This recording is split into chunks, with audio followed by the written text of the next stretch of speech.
Hello दोस्तों, प्रणाम, राधे राधे। कैसे हैं? आशा करते हो आप लोग अच्छे होंगे। दोस्तों, एक सुहाग गीत है, आप लोगों को अच्छी लगेगी तो कमेंट में लिख के ज़रूर बताना। लाइक शेयर सब्सक्राइब करना। दोस्तों धन्यवाद। नदिया के तीरे तीरे हाका दैगा बभाना पुकारा दैगा बभाना पुकारा दैगा बभाना। नदिया के तीरे तीरे हाका दैगा बभाना पुकारा दैगा बभाना पुकारा दैगा बभाना।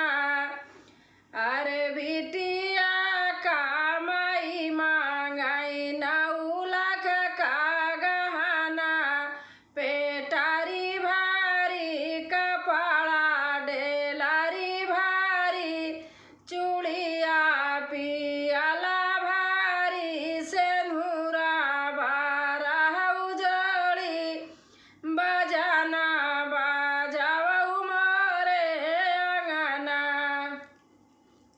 अरे बिटिया कामाई मांगाई 9 लाख का गहना, पेटारी भारी कपड़ा डेलारी भारी चूड़िया पियाला भारी सेनुरा 12 उजड़ी बजाना बजाऊ मोरे अंगना। 12 उजड़ी बजाना बजाऊ मोरे अंगना बजाऊ मोरे अंगना। अरे तनी बचना सुने समाधि का वने रामा समाधि का वने रामा। उछाली पड़ाई अंगना बिछाली पड़ाई अंगना बिछाली पड़ाई अंगना। अरे तनी बचना सुने समाधि का वने रामा समाधि का वने रामा। उछाली पड़ाई अंगना बिछाली पड़ाई अंगना बिछाली पड़ाई अंगना।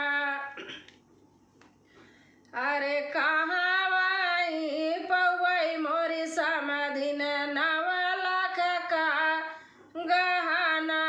अरे कहाँ वाई पौवई मोरी समाधि 9 लाख का गहना, पेटारी भारी कपड़ा डेलारी भारी चूड़िया पियाला भारी सेनुरा।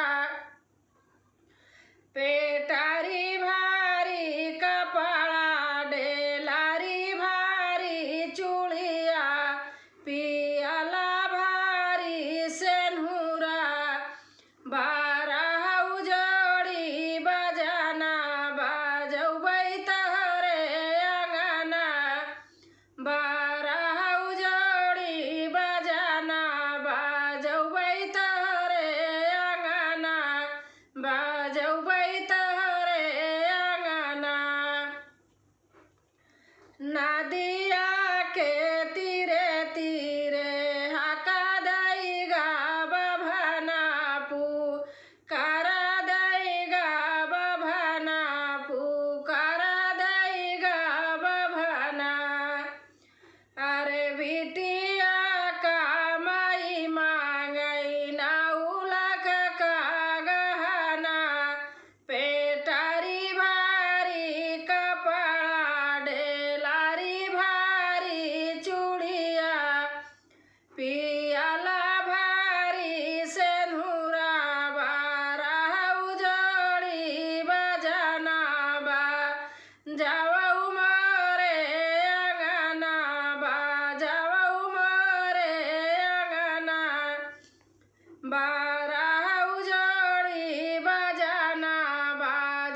पहिरई का बिटिया पहिरई सासु अपना पहिरई सासु अपना अरे पहिरई का बिटिया पहिरई सासु अपना पहिनई सासु अपना पहिनी के गहना सासु माटा कैलागी अंगना घुमाई लागी अंगना घुमाई लागी दुआरा